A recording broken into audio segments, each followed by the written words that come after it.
عرب ریاستوں نے اگر آج غزہ پٹی اور حماس کا ساتھ نہیں دیا، اسرائیل کے بڑھتے قدم کو نہیں روکا، تو اگلے سالوں میں ان کی سرزمین پر بھی اسرائیل کی آرمی پہنچ جائے گی، فلسطین کی طرح ان کا وجود بھی نقشے سے مٹ جائے گا، اور اسی کو یہودیوں کی اصطلاح میں، ان کی زبان میں گریٹر اسرائیل کہا جاتا ہے۔ آپ اسرائیل کا جھنڈا دیکھتے ہیں جس میں دو طرف نیلے رنگ کی لکیر لمبی سی بنی ہوئی ہے اور بیچ میں ان کا ستارہ ہے۔ یہ محض جھنڈا پر علامتی نشان نہیں ہے، بلکہ گریٹر اسرائیل کا منصوبہ اسی جھنڈے میں چھپا ہوا ہے، اور اس میں عرب کے کئی ممالک شامل ہے۔ اور یہ آج کی بات نہیں ہے، بلکہ 1897 میں تھیوڈ ہرزل نے جب یہودیوں کے لیے ایک ریاست بنانے کا منصوبہ بنایا تھا، ایک خاکہ قائم کیا تھا، اسی وقت اس نے تصور قائم کر لیا تھا کہ ہماری جو ریاست ہوگی، یہودیوں کا جو ملک ہوگا، وہ صرف فلسطین میں نہیں ہوگا، بلکہ فلسطین سے لے کر ترکی تک ہوگا، یعنی دریائے دجلہ اور دریائے فرات کے بیچ میں جتنا ایریا آتا ہے وہ تمام اسرائیل نام سے ملک بنے گا، اور اسی کو گریٹر اسرائیل کہا جاتا ہے۔ آگے پوری تفصیل بتائیں گے، لیکن اس سے پہلے آپ سے درخواست ہے چینل کو جوائن کر کے ممبرشپ لے لیجئے، سوشل میڈیا کے سبھی پلیٹ فارم پر ہمیں فالو کیجئے، اور ملت ٹائمز کی ریچ کو یوٹیوب نے ان دنوں روک دیا ہے، تو آپ سرچ کیجئے، ملت ٹائمز کو وزٹ کیجئے، اور اس کا لنک واٹس ایپ پر واٹس ایپ گروپ میں اپنے دوستوں کو شیئر کیجئے۔ اسرائیل کے جھنڈا جو آپ دیکھ رہے ہیں، اس میں بلو رنگ کی دو لکیر ہے، اور اس بلو رنگ کی لکیر میں ان کا ستارہ بنا ہوا ہے۔ جو دو بلو رنگ کی لکیر ہے، اس سے مراد دریائے دجلہ اور دریائے فرات ہے۔ دریائے دجلہ عراق سے شروع ہوتی ہے اور کافی لمبی دریا ہے، اور دریائے فرات ترکی میں موجود ہے۔ دریائے دجلہ کی جو لمبائی ہے وہ تقریباً 2800 کلومیٹر ہے، دریائے فرات کی بھی اچھی خاصی لمبائی ہے، اور ان دونوں دریا کے بیچ میں جو ممالک آتے ہیں یا جن ملکوں کو یہ دریا ٹچ کرتی ہے، ان میں عراق ہے، شام ہے، ایجپٹ ہے، اردن ہے، فلسطین کا ایریا تو ہے ہی، اور ترکی میں دریائے فرات موجود ہے جو مشرقی ترکی کا ایریا ہے، جو اناطولیہ کا ایریا ہے۔ تو یہ پورا علاقہ ان دو دریاؤں کے بیچ میں آ جاتا ہے۔ سعودی عرب کے خیبر کا ایریا بھی اس کے ضمن میں آ جاتا ہے، اور اسرائیل کا منصوبہ یہی ہے کہ ان تمام ممالک کو اسرائیل بنانا ہے، تب ان کا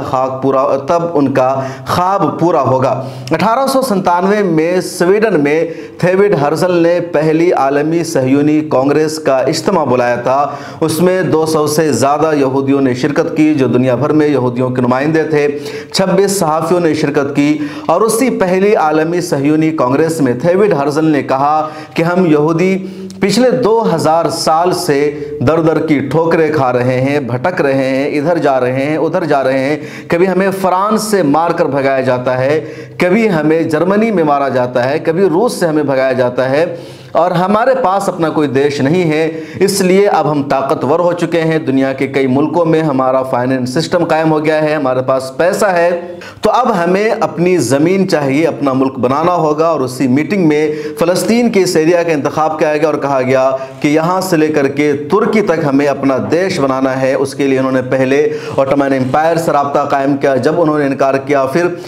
برٹش امپائر نے، امریکہ نے ان کی مدد کرنے کا فیصلہ کیا، اور اس طرح اسرائیل کا خواب شرمندہ تعبیر ہوا۔ تو اسی 1897 اگست میں جو 3 روزہ کانگریس کی پہلی میٹنگ ہے، عالمی صہیونی کانگریس، 29 اگست سے لے کر کے 31 اگست تک، اسی میں تھیوڈ ہرزل نے یہ جھنڈا بنایا، اپنے تمام آڈینس کو، اس کے مندوبین کو دکھایا، اور کہا یہ جو جھنڈا آپ دیکھ رہے ہیں، اس میں یہ لکیر ہے، اس سے دریائے دجلہ مراد ہے، اس سے دریائے فرات مراد ہے، اور اس کے بیچ میں جو پورا علاقہ ہے، یہاں پر ہم اسرائیل بنائیں گے۔ اور اس کی دلیل انہوں نے دی کہ اس علاقے کا وعدہ ہم سے ہمارے رب نے کیا ہے۔ توریت کے بارے میں کہا جاتا ہے کہ وہاں اللہ تعالیٰ نے یہودیوں سے وعدہ کیا ہے کہ اس سرزمین میں ان کی حکمرانی قائم ہوگی، چنانچہ ان کا کہنا تھا کہ ہم سے توریت میں ہمارے پروردگار نے وعدہ کر رکھا ہے کہ ہماری نسل یہاں پر حکومت کرے گی، ابراہیم کی نسل کی حکومت ہوگی، اور وہ حکومت ہماری ہوگی،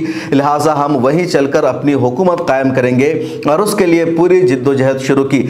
کئی سارے مفسرین اور علماء کا بھی کہنا ہے کہ حضرت ابراہیم علیہ السلام سے اللہ تعالیٰ کا وعدہ تھا کہ ان کی نسل کی اس خطے میں حکومت ہوگی۔ اب حضرت ابراہیم علیہ السلام کی جو نسل ہے وہ دو طرح سے چلتی ہے، ایک نسل ان کی پورے عرب میں ہے، دوسری نسل ان کی فلسطین اور مصر کے خطے میں ہے۔ ایک حضرت اسماعیل علیہ السلام کی اولاد ہے اور دوسری حضرت اسحاق علیہ السلام کی اولاد ہے۔ حضرت اسماعیل علیہ السلام کی جو نسل ہے وہ عرب میں پائی جاتی ہے، اور حضرت اسحاق علیہ السلام کی جو نسل ہے وہ فلسطین اور مصر اور ان علاقوں میں پائی جاتی ہے۔ تو دونوں کا تعلق حضرت ابراہیم علیہ السلام سے ملتا ہے۔ اب علماء کا کہنا ہے کہ اللہ تبارک و تعالیٰ نے اسماعیل علیہ السلام کی نسل کو تو حکومت عطا کی اور ان سے وعدہ پورا ہوا، لیکن جو اسحاق علیہ السلام سے جو نسل نکلی ہے ان کی حکومت اب تک یہاں باضابطہ طور پر قائم نہیں ہو سکی۔ کئی مرتبہ قائم ہوئی لیکن وہ اپنے اس مقصد میں کامیاب نہیں ہو سکے، اس لیے وہ چاہتے کہ یہاں حکومت ان کی قائم ہو۔ وہ کہتے ہیں کہ ہماری پہلی حکومت حضرت داؤد علیہ السلام نے بنائی تھی اور یہاں پر ہماری حکومت قائم ہوگی، لیکن دوسری طرف علماء نے ان کے اس دعوے کو ریجیکٹ کیا اور کہا کہ اس علاقے میں جو رہنے والے ہیں وہ صرف یہودی نہیں بلکہ یہودیوں کے علاوہ بھی بہت سارے لوگ رہتے تھے، اور یہاں یعنی فلسطین میں جن لوگوں کی حکومت ہے وہ بھی برسوں سے یہاں آباد ہے، یہ بھی ان کی ہی اولاد ہے، لہٰذا یہاں جو حکومت کر رہے ہیں یا جن کی حکومت ہے وہ بھی حضرت اسحاق کی اولاد ہے، کیونکہ حضرت اسحاق کی اولاد میں سے بھی ایک بڑی تعداد نے عیسائیت کو اختیار کیا، پھر انہوں نے اسلام کو اپنایا، اور یہودیت میں جو گمراہی پیدا ہوئی، جو بگاڑ پیدا ہوا، اس کو ان لوگوں نے فالو نہیں کیا تھا، اس لیے بھی وہی لوگ ہیں اور یہودیوں کو یہ دعویٰ کرنے کا کوئی حق حاصل نہیں ہے۔ بہرحال توریت کی اسی آیت یا اسی وعدے پر تھیوڈ ہرزل نے کہا کہ ہم اس علاقے میں اپنی حکومت قائم کریں گے، اور اس پورے کی نشاندہی کی گئی اور لگاتار وہ اپنے علاقہ کو بڑھاتے جا رہے ہیں۔ اسرائیل کا جو منصوبہ ہے یہ امریکہ کو بھی معلوم ہے، انگلینڈ کو بھی معلوم ہے، اور یہ سبھی طاقتور ممالک لگاتار اسرائیل کے اس منصوبہ کو عملی جامہ پہنانے میں مدد کرتے ہیں۔ دنیا میں دو عالمی جنگ ہو چکی ہے اور ان دونوں عالمی جنگ کا بنیادی ایجنڈا اور مقصد بھی اسرائیلیوں کے لیے، یہودیوں کے لیے ایک ریاست کا قیام اور گریٹر اسرائیل کے منصوبے کو عملی جامہ پہنانا ہے۔ پہلی عالمی جنگ اسی لیے کی گئی کہ اوٹمن امپائر کا خاتمہ کیا جائے، خلافت عثمانیہ کو شکست دیا جائے، اس کے تحت جو علاقے اور ممالک آتے ہیں وہاں پر یہودیوں کے لیے ریاست بنائی جائے۔ چنانچہ اسی ایجنڈا کے لیے پہلی عالمی جنگ چھیڑی گئی، خلافت عثمانیہ کی ہار ہوئی، اس کے جتنے ممالک تھے ان میں سے زیادہ پر پہلی عالمی جنگ میں جو فاتحین ممالک تھے ان سب نے اس کا کنٹرول حاصل کیا۔ فلسطین کا کنٹرول برطانیہ نے حاصل کر لیا، اور پھر اعلامیہ بلفور ہوا، یعنی یہودیوں سے ایک معاہدہ ہوا اور اس میں وہاں پر یہودیوں کے لیے ایک ریاست بنانے کا وعدہ کیا گیا۔ 1948 میں معاف کیجیے گا 1947 میں ہی اقوام متحدہ نے اس کو تسلیم کر لیا۔ اقوام متحدہ کا قیام 1945 میں ہوتا ہے، اس سے پہلے لیگ آف نیشنز تھی، اس کا بھی یہی ایجنڈا تھا، چنانچہ اس نے 1917 میں ہی برطانیہ کے اس اعلامیہ کو ایکسیپٹ کر لیا تھا، اور اس کے بعد 1947 میں یونائٹڈ نیشن نے فلسطین کو دو حصوں میں تقسیم کر دیا اور آدھا فلسطین کو آدھا اسرائیل کو دیا۔ پھر برطانیہ نے اس علاقے کو چھوڑ دیا، یہودیوں نے وہاں پر اپنی ریاست قائم کر لی۔ اسحاق بن گورین جو پہلا اسرائیل کا وزیر اعظم بنتا ہے، اور پھر آگے کے جو لوگ آئے انہوں نے لگاتار اسرائیل کو بڑھانا شروع کیا۔ 1948 میں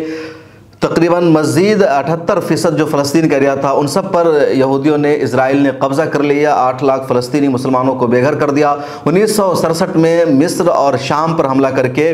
پورے علاقے پر قبضہ کر لیا، غزہ پٹی پر، ویسٹ بینک پر، بیت المقدس پر بھی اسرائیل نے قبضہ کر لیا، اور ابھی تک ویسٹ بینک پر، بیت المقدس پر، مشرقی یروشلم پر اسرائیل کا قبضہ برقرار ہے۔ غزہ پٹی پر بھی کسی نہ کسی طرح اسرائیل کا ایک طرح سے قبضہ ہے، کیونکہ غزہ پٹی کو پوری طرح سے قید خانہ بنا رکھا ہے اسرائیل نے۔ تو اسرائیل اپنے منصوبہ پر لگاتار عمل کر رہا ہے، اور امریکہ گریٹر اسرائیل کے اس منصوبہ کو آگے بڑھاوا دے رہا ہے۔ پچھلے دنوں مڈل ایسٹ میں کئی ساری جنگ ہوئی، ان تمام جنگوں کا بنیادی مقصد بھی یہی تھا کہ مشرق وسطیٰ میں عرب ممالک کو، مسلم ممالک کو کمزور کرنا، ان کو بے بس کرنا، اور اسرائیل کو طاقت فراہم کرنا، مشرق وسطیٰ کے ممالک کو امریکہ کا مقروض بنا دینا، امریکہ کے ماتحت کر دینا، تاکہ گریٹر اسرائیل کا منصوبہ بڑھتا رہے۔ چنانچہ آپ کو یاد ہے کہ 1980 کی دہائی میں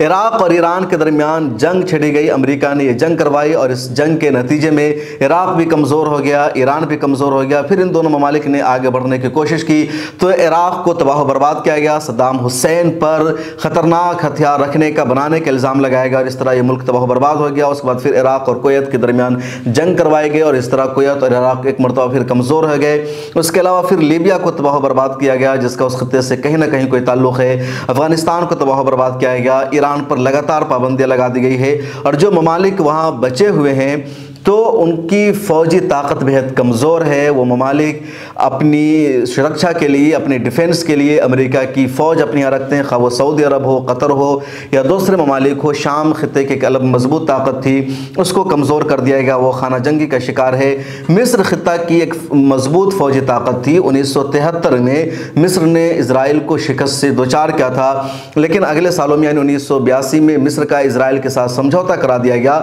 مصر کو خانہ جنگی کا شکار بنائے گا، اور مصر کی بھی فوجی طاقت ایک طرح سے کمزور ہو گئی۔ اردن کی فوجی طاقت تھی، اس کو بھی ایک طرح سے کمزور کر دیا گیا۔ تو امریکہ نے خطے کے تمام بڑے بڑے ممالک کی فوجی طاقت کو، ان کی اہمیت کو کمزور کیا، دوسری طرف اسرائیل کی طاقت کو لگاتار آگے بڑھایا، اسرائیل کو مضبوط کیا تاکہ اسرائیل اپنے منصوبہ کو آگے بڑھائے اور کوئی ملک ان کا مقابلہ نہ کر سکے۔ اب دیکھیں کہ 1967 میں اسرائیل نے کئی علاقوں کا قبضہ کر لیا، اس کے بعد لگاتار اسرائیل بڑھتا جا رہا ہے۔ حالیہ دنوں میں ویسٹ بینک اور غرب اردن میں اسرائیل لگاتار یہودی بستیوں کی تعمیر کر رہا ہے، یہودیوں کو لا کر بسا رہا ہے، اور کوئی یہودیوں پر لگام لگانے کو تیار نہیں ہے۔ ٹرمپ کے دور صدارت میں مشرقی القدس کو اسرائیل کا دارالسلطنت یعنی اسرائیل کی راجدھانی تسلیم کر لیا گیا، اور پوری دنیا اس پر چپ رہی، خاموش رہی، کسی نے امریکہ کو اس کا جواب نہیں دیا۔ تو یہی گریٹر اسرائیل کا منصوبہ ہے۔ اب جو حالیہ جنگ ہو رہی ہے، اس میں اسرائیل کا مقصد ہے غزہ پٹی پر مکمل طور پر قبضہ کرنا، حماس اور تمام فلسطینیوں کو وہاں سے خالی کرانا۔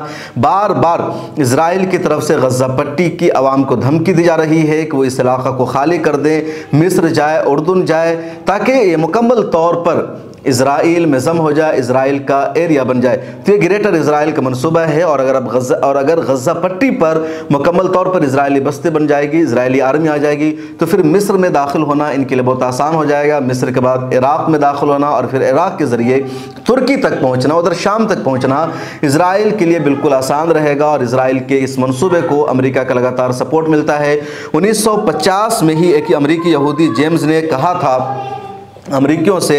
کیا پسند کرے یا نہ کرے، دنیا میں ایک عالمی یہودی ریاست قائم ہو کر کے رہے گی، اور یہودیوں کا یہی منصوبہ ہے۔ ماضی میں کئی مرتبہ یہودی رہنماؤں نے یہ بھی کہا کہ آخر میں ایک عالمی طاقتور یہودی ریاست قائم ہوگی، پوری دنیا اس کی غلامی کرے گی، اور یہودی سب سے طاقتور ہوں گے۔ کئی مرتبہ یہودی رہنماؤں کی طرف سے بھی کہا گیا کہ جس طرح ماضی میں دنیا پر عیسائیوں نے حکومت کی ہے سپر پاور بن کر کے، یا مسلمانوں نے سپر پاور بن کر کے حکومت کی ہے، لیکن ابھی تک یہودیوں نے سپر پاور بن کر اس دنیا پر حکومت نہیں کی ہے، لیکن وہ وقت ضرور آئے گا جب یہودی بھی سپر پاور بنیں گے اور دنیا پر حکومت کریں گے، اور یہ جو ان کا ایجنڈا ہے، منصوبہ ہے، وہ اسی وقت پورا ہو سکتا ہے جب گریٹر اسرائیل کا منصوبہ پورا ہوگا۔ اور اس لیے بھی ان کو لگ رہا ہے کہ اگر یہ گریٹر اسرائیل بنے گا، یہ تمام ممالک میں اسرائیل کی فوج جائے گی، تو پھر جو ایندھن ہے، جو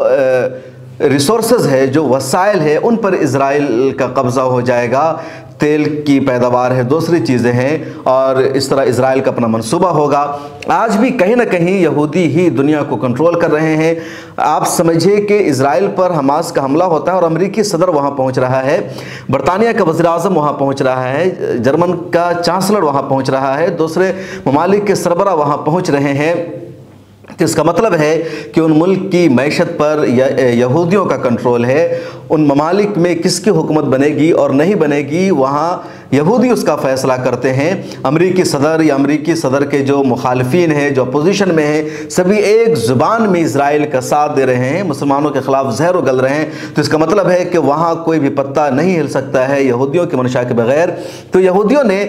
معیشت میں اپنی مضبوط پکڑ بنا لی ہے، اور اب اپنی ریاست کو آگے بڑھاتے جا رہے ہیں۔ اسرائیل بڑھتا جا رہا ہے، اور یہی موقع ہے مسلم ممالک کے لیے، عرب حکمرانوں کے لیے، کہ متحد ہو، اکٹھا ہو، امریکہ کے خلاف متحدہ محاذ بنائیں، اسرائیل کے خلاف عملی اقدامات کریں، تبھی گریٹر اسرائیل کے منصوبے کو روکا جا سکتا ہے، یہ ممالک محفوظ رہ سکتے ہیں۔ اگر انہوں نے ابھی اسرائیل کے بڑھتے قدم کو نہیں روکا، غزہ پٹی کی عوام نے، حماس نے، فلسطینیوں نے